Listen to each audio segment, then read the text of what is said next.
반갑습니다.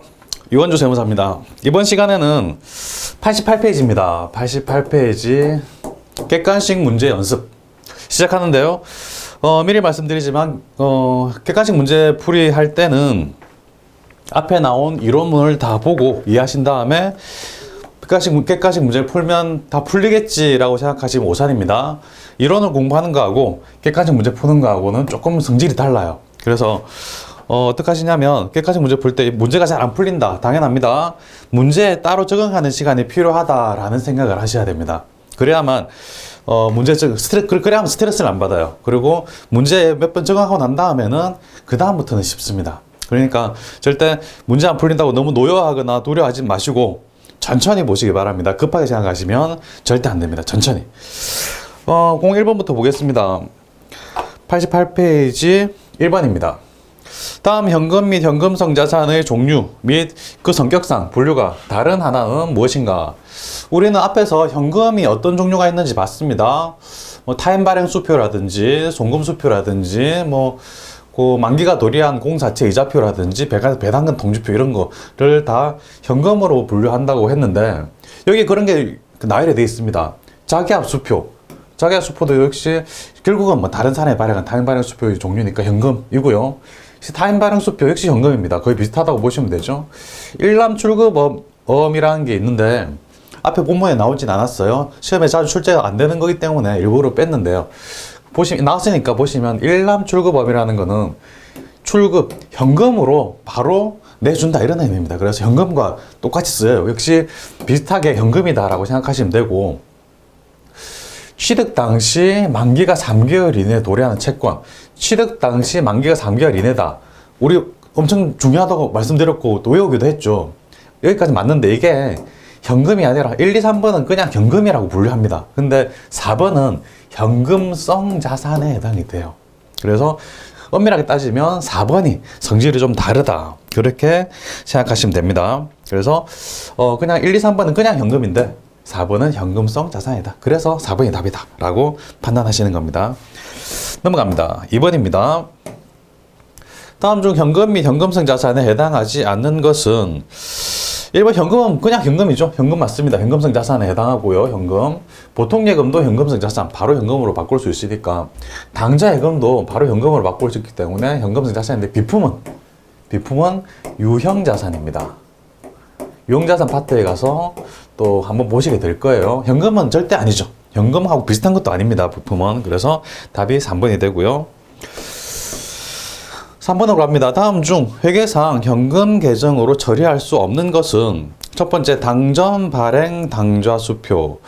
당전 발행 당좌 수표. 당전이 뭔 말이냐면 우리 회사예요. 우리 회사. 우리 가게, 우리 회사 그런 말입니다. 당전. 그러니까 우리가 발행한 당좌 수표. 이건 당좌 예금으로 처리하지. 당좌 예금. 상품 같은 걸 사면서 그 대가를 당좌 예금, 당좌 수표를 발행해서 지급했다. 그러면 당좌 예금으로 처리하죠. 그래서 1번은 현금 계정이 아니라 당좌 예금 계정으로 처리하는 겁니다. 2번은 조선은행 발행 자기압 수표. 이건 현금이죠. 그렇죠? 배당금 지급 통지표도 현금이죠. 이거 은행 갖고 가면 바로 현금으로 바꿔준다는 거. 우편환 증서도 그냥 현금으로 처리합니다. 그래서 1번만 당좌 예금이다. 그래서 1번이 답이 되고요. 4번입니다. 다음 중 현금 및 현금성 자산에 포함되는 것은 매출 채권은 뭐냐면 물건을 외상으로 팔았을 때 매출 채권이라고 해요. 우리 뒤에 가면 열심히 또 공부하시게 될 겁니다. 우표는 그냥 선급금이라든지 소모품이라든지 그런 걸로 처리한다고 앞에 내용이 나왔었죠. 우표는 현금이 아닙니다. 타임 발행 수표, 현금이네요. 다른 사람이 발행한 수표는 현금이다. 우리 회사가 발행한 수표는 당좌 예금인데 다른 사람이 발행한 수표는 현금이네요. 3번이 답이 되겠네요. 선일자 수표는 채권의 일종입니다. 답이 3번이고 5번으로 가겠습니다. 5번 보시면 역시 비슷한 문제가 계속 나와요. 5번 다음 중 현금성 자산에 해당되는 것은 5번 첫 번째 1번이 취득 당시 만기가 3개월 이내인 정기예금이다. 취득 당시입니다. 취득 당시 3개월 이내. 어디서 많이 본 내용이죠? 취득 당시 만기 3개월 이내. 현금성 자산 맞네. 현금은 아니지만 현금성 자산은 해당이 된다는 겁니다. 국고 송금 통지서 처음 보시는 거죠. 그리 중요하지 않습니다. 배당금 영수증 영수증일 뿐이고 우편한 증서 그냥 현금입니다. 그러니까 현금성 자산은 1번밖에 없는 거죠. 그냥 국고 송금 통지서라든지 배당금 영수증이라든지 우편한 증서 거의 현금이다라고 생각하시면 되는데 배당금 영수증 자주 나오는 거 아니니까 몰라도 되고요. 국고 송금 통지서는 나라에서 돈을 주겠다라고 통지를 한 거예요. 역시 현금하고 비슷하게 쓰입니다. 우편한 증서는 거의 그냥 현금이고요. 그래서 답이 1번이고 6번 보겠습니다. 다음 중 현금 및 현금성 자산 항목에 해당하지 않는 것은 보통 예금은 현금성 자산에 해당이 되죠. 바로 현금이랑 바로 바꿀 수 있으니까 은행 가서 돈 주세요 하면 바로 주죠. 타인 발행 수표, 타인 발행 수표는 그냥 현금이죠. 다음에 취득 당시 만기가 5개월, 5개월에서 틀렸네요. 3개월입니다. 4번 배당금 지급 통지서, 이건 그냥 현금이죠. 답이 3번이네요. 7번 가겠습니다. 7번 다음 중 회계상 현금으로 처리하는 것은 과연 보겠습니다. 타인 발행 수표, 현금이네요. 가는 맞습니다. 아무 의미 없네요. 1, 2, 3, 4번에 가가 다 있습니다. 쉽다 싶었습니다. 나는 주식입니다. 주식은 일종 유가증권이라서 현금하고는 거리가 멀어요. 현금은 아닙니다. 나는 아니네요. 나는 제외. 그래서 답은 1번하고 2번 중에 있을 것이고 가계수표, 일반적인 수표라고 생각하시면 됩니다. 내가 발행한 수표가 아니면 거의 다 현금이다. 그래서 나는 현금이겠구나 라고 생각하시면 되고요. 수입인지는 소모품이라든지 아니면 세금과 원가 이런 걸로 처리합니다. 현금은 아니에요. 그래서 라는 아니다. 라 제외. 그럼 답이 1번이겠네요. 약소금은 내가 발행한 약소금은 지급엄 또는 받은 거는 받으럼 이렇게 엄으로 처리합니다. 현금은 아니에요. 자기압 수표는 무조건 현금이죠. 그래서 봐도 다 맞죠. 그래서 답이 1번입니다. 8번으로 가겠습니다. 다음 중 현금 및 현금성 자산에 포함되지 않는 것은 비슷한 문제 계속 나오죠. 중요하기 때문에 계속 나오는데 여러 가지 항목들이 있지만 중요한 거는 앞에 제가 언급해드렸던 본문에 나왔던 그 몇 가지만 다 하시면 문제는 처음 보는 그런 내용이 나온다 할지라도 문제 푸는 데는 전혀 지장이 없습니다. 전혀 당하지 마시고 침착하게 보시면 됩니다. 포함되지 않는 거 현금 및 현금 자산 아닌 거 당좌예금 현금성 자산이죠. 당좌예금 은행 가서 바로 돈으로 빼올 수 있으니까. 타인 발행 수표는 그냥 현금이죠. 배당금 지급 통지표도 그냥 현금입니다. 남은 건 4번밖에 없네요. 선일자 수표. 일종의 채권이라고 보시면 됩니다. 채권 받을 돈 그런 걸로 보시면 되세요. 9번입니다. 다음 절에 의해 현금 및 현금성 자산을 구하면 얼마인가? 당좌예금은 역시 예금이니까 현금성 자산이 맞죠. 현금성 자산. 우표는 아닙니다. 우표는 선급금 또는 소모품 이렇게 처리를 하는 거고요. 만기가 도래한 사채. 만기가 도래했으니까 현금 맞네요. 우리 책 앞에 본문에는 공사채 이자표라고 되어 있었는데 공채 이자표, 사채 이자표를 합해서 말하는 겁니다. 만기가 도래했으니까 현금 맞습니다. 배당금 지급 통지표 역시 배당금을 지급하겠다라는 표기 때문에 현금 맞죠. 그래서 20만원, 12만원, 30만원 다 합하면 62만원. 답이 2번이네요. 좋습니다. 10번 가겠습니다. 다음 설명에 해당하는 개정 과목은 당좌예금 잔액의 범위를 초과하여 당좌 수표를 발행하여도 거래은행과 약정에 의한 일정 한도까지는 거래은행이 부도 처리하지 않고 당좌 수표 발행한다. 이거는 당좌 차월에 대한 거죠. 당좌예금이 마이너스가 됐을 때 당좌 차월, 단기 차입금으로 처리하는 당좌 차월 말입니다. 그래서 답이 3번입니다. 11번 보겠습니다. 당좌 차월 계약을 맺은 후 당좌 예금 잔액을 초과하여 발행한 수표 금액을 회계처리한 개정 과목으로 가장 적절한 것은 이미 아시죠? 당좌 차월 또는 단기 차입금. 당좌 예금 잔액을 초과해서 마이너스 통장이다. 마이너스 됐으니까 은행에서 돈을 빌려왔다는 개념이다. 그래서 개념 당좌 차월이라고 하고 회계처리는 단기 차입금을 한다라는 거죠. 그래서 답이 4번이고요. 12번으로 가겠습니다. 다음 중 통화대용증권으로 분류할 수 없는 것은 통화대용증권 보면 자기약수표 현금이죠. 통화대용증권 맞습니다. 현금이고 당점 발행 수표 당점입니다. 당점 우리 회사가 발행한 수표죠. 우리 회사가 발행한 수표 그러면 이거는 당좌 수표, 이렇게 당좌 예금으로 처리하게 되겠죠. 일단 넘어갑니다. 국공채 만기 이자표. 국채나 공채 만기가 돼서 이자를 받을 수 있는 통화 맞습니다. 현금으로 처리하는 거 맞습니다. 그 다음에 4번 송금수표. 한번 본 적 있죠? 본문에서 현금이랑 똑같다라고 나와 있습니다. 송금수표, 우편한 증서 이런 거. 그래서 답이 2번인데 어중간하게 뭔가 좀 찝찝한 게 남아 있습니다. 이게 뭐지? 당전 발행 수표. 우리 회사가 발행한 수표다. 당좌 예금에서 나온다. 당좌 예금이 현금성 자산에 해당하긴 하는데 통화 대용 증권은 아니에요. 또 좀 헷갈리죠. 그러니까 지금 중심 잡을 거는 현금이 뭔지를 제대로 아시면, 현금으로 분류하는 게 뭔지 제대로 아시면 그게 아닌 거구나, 뭔가 좀 성질이 다르다라는 거를 느낄 수 있습니다. 그러니까 현금이 뭔지, 현금 뭐 통화 대용 증권, 현금으로 분류하는 게 자기합 수표, 타인 발행 수표, 국공채 그 이자표, 국공채 이자표, 또 배당금 지급 통지표, 이런 송금수표 같은 거, 이런 거다라는 걸 머릿속에 감으로 익혀두시면 이거는 뭔가 좀 다른 성질이겠구나라는 감이 생깁니다. 지금 바로 감이 없다라고 실망하지 마시고 조금 공부를 하셔야 됩니다. 좀 연습을 많이 하시고 좀 자주 보시면 감이라는 게 생기면 이런 문제는 그냥 어렵지 않게 풀 수 있습니다. 계속 자주 보시는 겁니다. 넘어가겠습니다. 13번입니다. 다음 중 당좌자산에 해당하지 않는 것은, 당좌자산 보겠습니다. 단기 투자자산, 단기자가 들어가니까 유동자산에 해당하는 겁니다. 유동자산에는 뭐가 있나요? 당좌, 재고자산 아니니까 뭐 당좌자산 맞겠네 로 생각하는 거고요. 매출 채권도 당좌자산 맞습니다. 외상으로 물건을 팔았을 때 외상 매출금이나 뭐 바드름 같은 거. 선급 비용, 미리 지급한 비용인데요. 역시 미리 지급한 비용인데 좀 이따 받을 거기 때문에 당좌자산 맞습니다. 우리 앞에 표에 나온 당좌자산 종류 표에 나온 그 표를 역시 암기하실 필요는 없는데 자주 보시면 되고, 또 자주 보지 않더라도 역시 이런 문제는 역시 감이 생기면 쉽게 풀 수 있습니다. 감 굉장히 중요합니다. 감 실력 굉장히 꽤 중요하죠. 우리 70점이면 합격하는 시험인데요.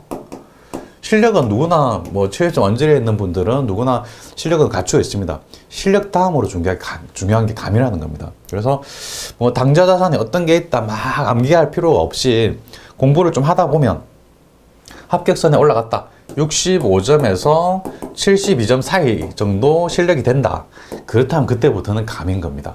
난 65점밖에 안 나오는데, 그렇다면 감이 좋은 날 또는 컨디션이 좋은 날 합격하십니다. 근데 당일날 아침에 뭔가 안 좋은 일이 있었다, 컨디션이 안 좋다, 또 감이 없다, 그러면 좀 위태로우세요. 그러니까 감을 어떻게 키우냐 계속 말씀드립니다. 자주 보시라는 거. 암기하는 건 둘째 문제입니다. 자주 보셔서 감을 키우시라는 겁니다. 제공품이라는 게 나오는데요. 답은 4번입니다. 제공품이 뭐냐면 재고자산 할 때 열심히 배우실 텐데요. 제공품은 만들고 있는 중간에 있는 어떤 그 제품 같은 거예요. 원재료 상태에서 뭔가 계속 가공해가지고 제품을 만드는데, 이 언저리쯤에 있는 만들다만 그런 중간 제품 같은 거예요. 그래서 반제품하고는 좀 다른데 어쨌든 만들고 있는 중에 있다. 그래서 일종의 재고자산입니다. 당좌자산은 유동자산 중에 하나, 유동자산에는 당좌, 재고. 그래서 단기 투자자산, 매출채권, 선급비용, 이게 당좌자산, 당연히 나중에 공부를 하고 나면 당좌자산이라는 감은 있는데 잘 모르겠다, 그래도 답은 찾아낼 수 있습니다. 문제 푸는 데는 전혀 지장이 없어요. 재고자산 보고 나면 이거는 재고지 당좌는 아니겠네 라는 감을 가질 수 있습니다. 넘어가겠습니다. 14번입니다. 다음 중 당좌자산에 해당하는 것은 상품, 재고자산입니다. 비품, 이건 유형자산이에요. 역시 뒤에까지 다 공부하고 나서 다시 와서 보시면 쉬워지는 문제입니다. 매출채권, 장기투자증권이 있는데 장기란 말이 들어가고 투자란 말이 들어가면 이거는 투자자산입니다. 투자자가 들어가면 거의 다 투자자산이고, 장기자가 들어가면 역시 또 뭔가 그 단기에 해결되는 유동자산은 아니에요. 그래서 당좌자산에 해당하는 것은 2번입니다. 매출채권이죠. 15번으로 가겠습니다. 다음에서 설명하고 있는 자산의 종류는 무엇인가? 보호기간 종료일부터 1년 이내다. 1년 이내면은 유동자산이네. 비유동은 아니구나. 유동이구나. 판매를 목적으로 하지 않는다. 판매를 목적으로 하면 이건 재고인데 재고는 아니구나. 그러면 당좌자산이네. 그럼 1번이네. 당좌자산. 쉽게 가시기 바랍니다. 16번입니다. 다음 거래를 회계 처리하는 경우 표시될 계정 과목으로 올바른 것은 10월 1일 세무은행에서 1년 만기 정기예금으로 1,000만 원을 예입하다. 단결산일은 매년 12월 31일이다 라고 되어 있습니다. 1년 만기 정기예금이다 라고 합니다. 정기예금 1년이니까 어쨌든 뭐 1년 이내로 보면 1년까지는 1년 이내로 봐요. 그러니까 이거를 뭐 예금이니까 재고자산하고는 전혀 거리가 멀죠. 재고자산은 일단 아니고 현금도 아닙니다. 예금은 현금과는 다르죠. 현금자산, 현금은 아닙니다. 그리고 매출 채권도 아니죠. 물건을 팔았을 때 내가 받을 그런 것도 아닙니다. 그래서 답은 2번인데 단기, 1년이기 때문에 일단 단기고요. 은행에 돈을 넣어 놓는다는 의미에서 금융상품이라는 말을 붙입니다. 그래서 단기 금융상품. 답이 2번입니다. 다음에 17번 보겠습니다. 네, 17번입니다. 17번 다음 거래의 미출증 기억니언을 회계 처리 시 차변 계정 과목으로 옳은 것은 차변 계정 과목. 보겠습니다. 현금 1,000만 원을 가입일로부터 기억번 1개월 만기 정기예금 가입했다. 현금을 뭐 예금에 넣었습니다. 그렇다면 이렇게 회계 처리할 겁니다. 현금이 나갔으니까 대변의 현금 1,000만 원. 그리고 차변에는 정기예금이니까 정기예금이 이렇게 회계 처리하는 경우도 있습니다. 실무적으로는 그렇습니다만은 우리는 지금 시험을 쳐야 되니까 시험에서는 이렇게 분개하진 않아요. 1개월 만기다. 1개월 만기. 그러면 보자. 1년 이내니까 단기 금융상품인 것 같긴 한데 우리 현금성 자산에서 이런 거 봤죠. 취득 당시 3개월 이내 뭔가 이루어진다. 그러면 현금성 자산이라고 그랬습니다. 그렇지. 1개월 이내다. 3개월 이내네. 현금성 자산이구나. 정기예금이라고 적는 게 아니라 현금성 자산이라고 적습니다. 단기 금융상품 아닙니다. 현금성 자산. 현금이라고 적을 수는 없죠. 현금은 아니기 때문에. 그래서 현금성 자산. 답이 바로 3번이 돼버리네요. 현금성 자산. 현금성 자산. 형성자 1,000만 원 이렇게 회계 처리를 하는 거고 차변에 현금성 자산이 오는 거죠. 니한번 입 4개월 만기 정기적금 입 4개월이니까 1년이 넘어가네요. 그렇다면 장기입니다. 장기 금융상품. 그래서 답이 3번입니다. 문제 좀 어렵습니다. 사실 우리가 취득 시 3개월 이내 그것만 외웠지. 실제로 이렇게 회계 처리하는 거는 처음 봤죠. 어렵습니다. 그러니까 보고 뭔지 이게 뭔가라고 조금 고민을 하셨다면 굉장히 잘하신 겁니다. 바로 단기 금융상품 찍으면 틀리는 건데 고민을 좀 하셨다면 굉장히 잘하신 거예요. 그리고 3개월 이내네 현금성 자산이구나 라고 판단하신 분은 거의 없으실 겁니다. 그렇게 판단했다면 천재십니다. 지금 한번 봤으니까 이제는 풀 수 있습니다. 1개월, 3개월 이내니까 현금성 자산 넘어갑니다. 18번입니다. 딱 보자마자 뭔가 복잡하다는 생각이 들죠? 전혀 어렵지 않습니다. 사이즈가 큰 문제는 일단 사이즈에서 압도를 시키는 거기 때문에 난이도가 높아지기 때문에 실제로 들어가 보면 쉬워요. 다음 당좌 예금 출납장과 관련된 거래에 의한 회계 처리 후 결산 시 재무상태표에 표시될 통합 항목과 금액은 얼마인가 라고 되어 있습니다. 당좌 예금 출납장입니다. 우리 당좌 예금 기억나시죠? 당좌 예금은 당좌 수표를 발행할 수 있다. 만약에 당좌 예금 범위를 초과해서 마이너스 통장처럼 마이너스가 된 경우에는 당좌 차월, 단기 차입금으로 분류한다. 기억나시죠? 그것만 아시면 되세요. 당좌 예금이 전기에서 넘어온 게 10만 원이 있습니다. 초기에 12월 1일에 10만 원이 넘어왔어요. 12월 달에 넘어왔어요. 12월 3일 상품 75만 원을 매입하고 대금은 당좌 수표를 발행했다. 당좌 예금이 10만 원밖에 없는데 75만 원이나 당좌 수표를 발행해서 그러면 65만 원에 대해서는 이건 마이너스 됐다는 이야기죠. 예금이 없습니다. 65만 원. 이게 당좌 차월이고 회계 처리할 때는 단기 차입금으로 한다. 그래서 일단 단기 차입금입니다. 단기 차입금이고 65만 원. 답이 4번이네요. 쉽죠? 단기 차입금, 당좌 차월 개념만 하시면 되는 문제고요. 19번으로 갑니다. 19번 다음 페이지죠. 다음 자료에서 유동성 배열법에 의한 자산 계정의 배열 순서가 옳은 것은 지금 이 문제를 풀기에는 조금 어렵습니다. 역시 앞쪽에 있는 문제들은 이 단락에 이 챕터에 해당이 되긴 하지만 뒤에 내용을 좀 알아야 풀 수 있는 그런 문제들이 섞여서 나옵니다. 전체적으로 보면 이 문제는 쉬운 문제입니다. 쉬운 문제인데 뒤에 부분을 아직 공부하지 않았기 때문에 아직 모르기 때문에 약간 어렵게 느껴져요. 근데 사실 어렵습니다. 근데 다 보고 나서는 쉬워져요. 역시 유동성 배열법이라는 거는 유동성이 높은 자산부터 배열하자. 현금은 유동성 그 자체입니다. 그래서 현금은 무조건 가장 먼저 적는다. 다를 가장 먼저 적는데 1, 2, 3, 4번이 다가 먼저입니다. 그래서 뭐 현금을 가장 먼저 적는다. 우리는 알고 있지만 문제를 푸는 데는 별 의미가 없네요. 다가 뭐 1번이니까. 다가 제일 먼저 나오니까. 그 다음에는 우리 유동자산이 뭔지 알죠? 유동자산. 유동자산은 어떤 게 있나요? 당좌, 재고. 현금은 일종의 당좌자산이었습니다. 가만히 보니까 상품이 있네요. 상품은 재고자산입니다. 팔 수 있는 거죠. 재고자산. 그래서 상품, 재고자산이 그 다음에 나오는 거죠. 나가 그 다음입니다. 나. 1번 아니면 4번이 답이고요. 다는 해결이 됐고. 다음에 가가 있고 라가 있는 가는 비품, 일종의 유형 자산입니다. 눈에 보인다 해서 유형이고 영어권은 어떤 권리이기 때문에 눈에 안 보여요. 그래서 무형이라고 합니다. 무형 자산. 유형 자산을 먼저 쳐줄까요? 무형 자산을 먼저 쳐줄까요? 눈에 안 보이는 거기 때문에 조금 나중에 쳐줘요.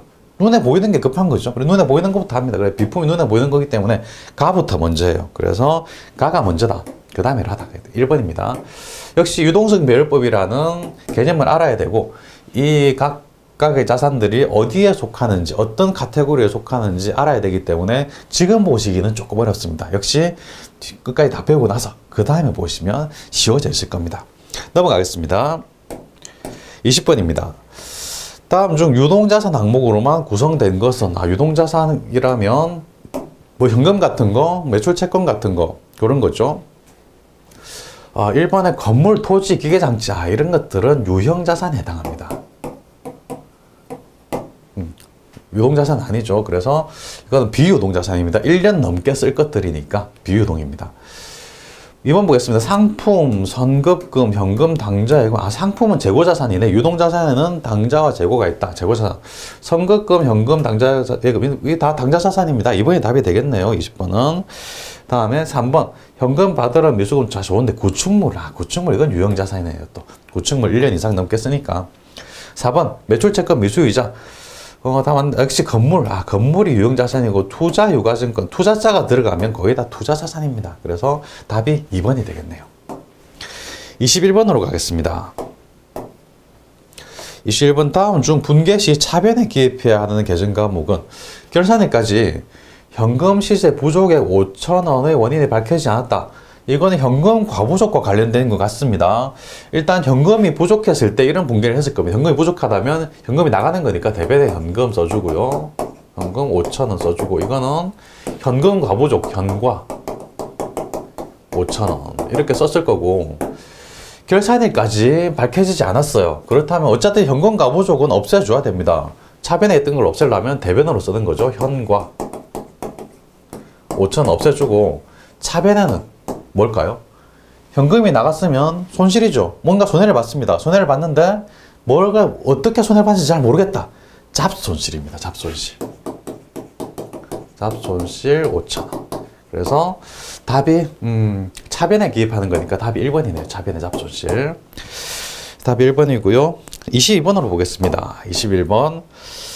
11월 5일 현금 과부족 계정 대변자에게 2만 원의 원인이 단기 대여금 이자 수입으로 이자 수입 누락으로 판명되었다. 분기로 맞는 거 이자 수입 그러면 이자 수익이죠.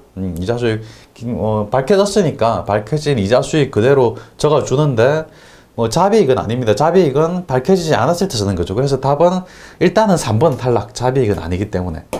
그리고 이게 밝혀졌을 때 현금이 들어오거나 나간 건 아니에요. 그냥 원래 현금 가보적으로 기록할 때는 현금이 들어왔으면 현금이 들어오고 그 다음에 현금 가보적이 이거 왜 어떻게 들어왔는지 모를 때는 현금 가보적 써주는 거고 근데 판명됐을 때는 현금이 들어오거나 나간 건 아니에요. 그래서 현금으로 붕괴된 거는 일단 틀렸다. 답은 4번밖에 없네요. 그래서 21번은 4번이 답인데, 일단 그 정리를 하자면 이렇습니다. 현금 가부족 대변에 있다. 현금 가부족 대변. 그러면 현금 가부족 대변이면 T자 계정 이렇게 그려보면 통계적 원장입니다. 현금 가부족의 대변에 뭐가 있다. 그럼 현금 가부족이 대변에 쓰여져 있었다는 소리죠. 그러니까 붕괴를 하면 대변의 현금 가부족. 가부족 2만원. 차변에는 현금일 겁니다. 현금 가부족은 현금이 과하거나 부족할 때 쓰는 거니까 2만원. 이런 붕괴가 원래 있었다는 이야기예요. 분석하면. 이때는 이자 수입이니까 돈이 들어왔는데 왜 들어왔는지 모르겠다. 그래서 현금 가부족을 썼던 거고, 이걸 밝혀보니까 이자 수입이더라. 그 이자 수익은 대변, 이자 수익 2만원 써주고, 그리고 밝혀지면 현금 가부족은 없애줘야 되기 때문에 대변에 있던 현금 가부족을 없애려면 차변에 써야 되는 거죠. 그래서 차변에 현금 가부족 현과 2만원 이렇게 붕괴가 되는 겁니다. 이해가 되시죠? 현금 가부족을 발견했을 때 대변에 있었다. 그게 현금 가부족 대변 잔액이다. 그런 이야기고요. 없애려면 차변의 현과 대변의 이자수익 이렇게 쓰는 거죠. 23번 보겠습니다. 다음 페이지. 23번 보니까 현금 가부족 문제가 또 나옵니다. 현금 가부족에 대한 설명으로 가장 옳은 것은 1번 회계 기간 중 현금의 실제 잔액이 장부 잔액보다 많은 경우에만 많은 경우에만은 아니고 많을 때도 쓰고 적을 때도 쓰죠. 틀렸고요. 이번 회계기간 중 현금의 실제 잔액이 장부 잔액보다 적은 경우에만, 이것도 아니죠. 많은 경우에도 쓰고 적은 경우에도 쓴다. 3번 결산 시 현금의 장부 잔액과 실제 잔액의 차이가 발생하는 경우 처리하는 계정 과목이다. 결산 시에는 아니에요. 결산 시에 현금 가부족이 생겼다. 그러면 현금 가부족이라 적지 않고 바로 자비익이나 잡손실을 써버립니다. 그래서 틀렸죠. 결산 시에는 그렇습니다. 결산 시에는 왜냐하면 있던 현금 가부족도 결산 시까지 뭔가 밝혀지지 않으면 자비익이나 잡손실로 바꿔줘야 되니까 결산 시에 현금 잔액이 차이가 난다. 그러면 현금 가부족을 쓰지 않고 바로 자비익 잡손실을 바로 써버립니다. 틀렸고요. 4번 회계 기간 중 현금의 장부 잔액과 실제 잔액과의 차이가 발생하는 경우 처리하는, 맞네요. 4번이 답이 되겠네요. 개념 그대로 써놨네요. 오케이, 좋습니다. 24번 보겠습니다.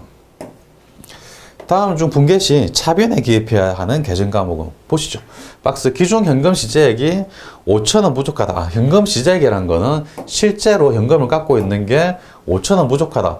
현금이 5,000원 나갔는데 뭔지 잘 모르겠다. 그럼 이렇게 붕괴합니다. 현금이 나갔으니까 대변의 현금 5,000원 나갔는데 왜 나갔는지 모르겠다. 현금 가부족이죠. 현금 가부족 현과 5,000원 이렇게 되는 거죠. 차변은 현금 가부족 4번이네요. 기중이라서 현금 가부족이고, 만약에 기말 결산 시점에 이런 일이 생겼다. 그렇다면 잡손실로 처리하게 됩니다. 기중이기 때문에 현금 가부족. 만약에 기말 결산이다. 그러면 잡손실. 25번 마지막 문제입니다. 보겠습니다. 역시 현금 가부족 문제네요. 다음은 현금 가부족 계정의 기입 내용이다. 결산 시 현금 가부족 분의 원인이 판명되지 않았을 경우, 기말 결산 시에 판명되지 않았다고 합니다. 그렇다면 일단 자비익이나 잡손실로 가야 되겠죠. 가에 기입될 계정 과목으로 올바른 것은 보겠습니다. 일단 자비익 또는 잡손실 둘 중에 하나입니다. 현금도 아니고 차기입을 되지 않습니다. 현금 가부족은 차기로 이걸 지키면 안 돼요. 자비익이든지 잡손실이든지로 바꿔줘야 됩니다. 일단 보니까 12월 5일날 현금 가부족 현금 20만 이렇게 되어 있습니다. 총계적 원장이 이렇게 되어 있으니까 이걸 분계로 바꿔보면 12월 5일날 분계로 바꿔보면 현금 가부족이 차변에 있어요. 차변에 현과 20만원, 대변에는 현금이죠. 계정과 현금 20만원. 이렇게 20만원이 실제 현금이 부족했다라는 걸 우리는 알 수 있죠. 12월 17일날 보니까 현금 가부족이 대변에 있죠. 대변에 현금 가부족 써줍니다. 현과 15만원. 그리고 이거는 보험료다. 차변의 보험료. 비용이니까 차변에 오겠죠. 보험료 15만원. 그래서 현금 가부족 전체 20만원 중에 15만원은 밝혀져 가지고 15만원을 대변에 써서 현금 가부족을 줄여줬습니다. 그렇다면 이제 5만원만 밝혀내면 되는 거죠. 그런데 이 5만원은 기말까지 원인이 판명되지 않았다고 합니다. 몰라요. 돈이 나갔는데 20만 원 돈이 나갔는데 15만 원은 그 정체를 보험료로 밝혔다. 5만 원은 그 정체를 모르겠다. 나갔는데 모르겠다. 그러면 돈이 나갔으니까 일단 손실인 거죠. 잡손실입니다. 그래서 답이 2번이 됩니다. 잡손실. 천천히 보시기 바랍니다. 이 문제들이 이번 그 시간에 했던 문제들이 처음부터 끝까지 그렇게 만만하진 않아요. 많이 맞췄다. 여기서 제 설명을 들으면서 빨리 풀어봤는데 한 반 이상 맞췄다. 그러면 처음 보는데 그 정도 맞추셨다면 아주 잘하신 겁니다. 반 넘게 맞추시면 반도 못 맞췄다. 정상이십니다. 처음 보실 때 그 정도면 정상이십니다. 그래서 천천히 보시고 역시 뒤에 나오는 무형자산, 유형자산, 투자자산 이런 내용이 나왔다면 그거는 지금 틀려도 괜찮구나. 다 보고 나서 오면 역시 또 쉬워져 있겠구나 라고 생각하시기 바랍니다. 여기까지 하겠습니다. 수고하셨습니다.